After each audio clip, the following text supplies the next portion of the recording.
नमस्कार सीमा किचन को आपण को बहुत बहुत स्वागत। आज मु आपण मन वेजिटेबल काकरार रेसिपी नहीं आसी। आपण प्रायतः समस्ते मीठा काकरा बने खाइथिबे।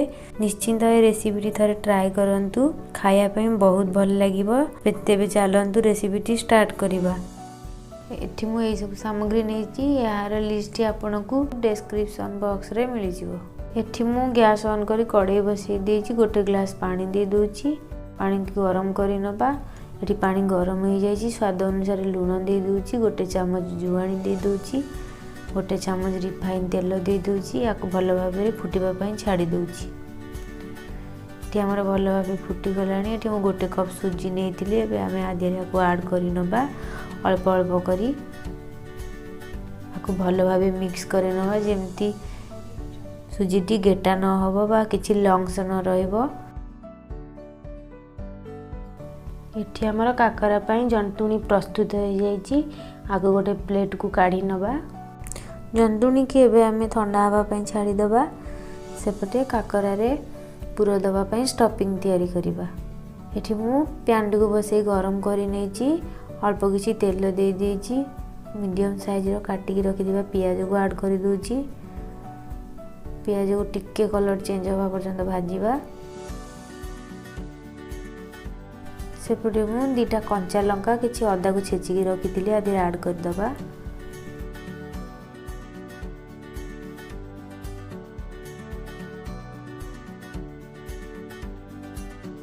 गोटे गाजर को मु छोट छोट करी काटी की रखिथिली। किछि ग्रीन मटर रखिथिली आको पकई दबा। आको आ टिके भल भाबे मिसई नबा। आधि स्वाद अनुसार लूण, अल्प किछि हलदी गुंड, आधा चम्मच धनिया गुंड दे याको आउ टिके भल भाबे मिक्स करि नबा। एबे हमें आधेरे हाफ चम्मच लंका गुंड ऐड करिबा।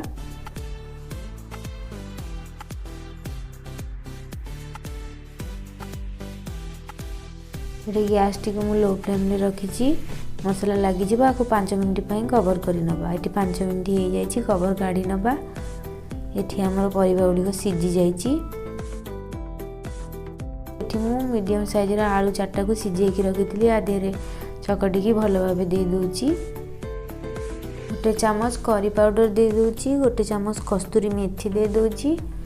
आको आउ टिके भल भाबे मिक्स करि नबा।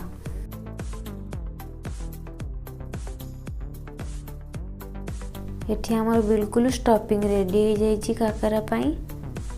एबे हमें गैस को बंद करि नबा। सेपटे जंतुणी को भल भाबे चकटी नबा। एठी मु भल भाबे रे चकटी नेछि। एबे चकटा प्रस्तुत हो जाइछि। अल्प किछि हाथ रे नै एबे हमें काकरा गड़ीबा।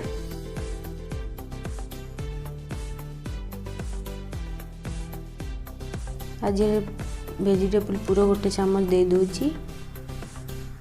आको भल भाबे बंद करि नबा।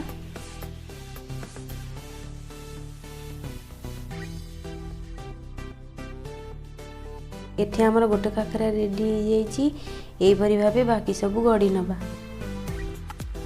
एठी हमर सब दक काकरा प्रस्तुत हो जाइछि। आको हमें छाणीबा। एठी मु तेल गरम करि नेछि। काकरा गुडी को आधे रे दे दोछि।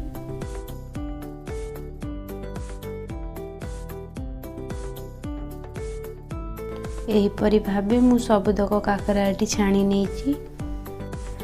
एठी मु गोटे काकरा भांगी देखौछि। देखंतु काकरा भल भाबे सिझी जाइछि। केते सुंदर भाबे हेछि। एमदी काकरा आपण गोटे थर बनेकी निश्चिंत ट्राई करी खाई की देखंतु, बहुत भल लागिबो। जदि मोर रेसिपीटी आपण को भल लागितिबो प्लीज लाइक शेयर कमेंट करिवे। सब्सक्राइब करबा को जमारू भूलिबेनी। रहउछि नमस्कार।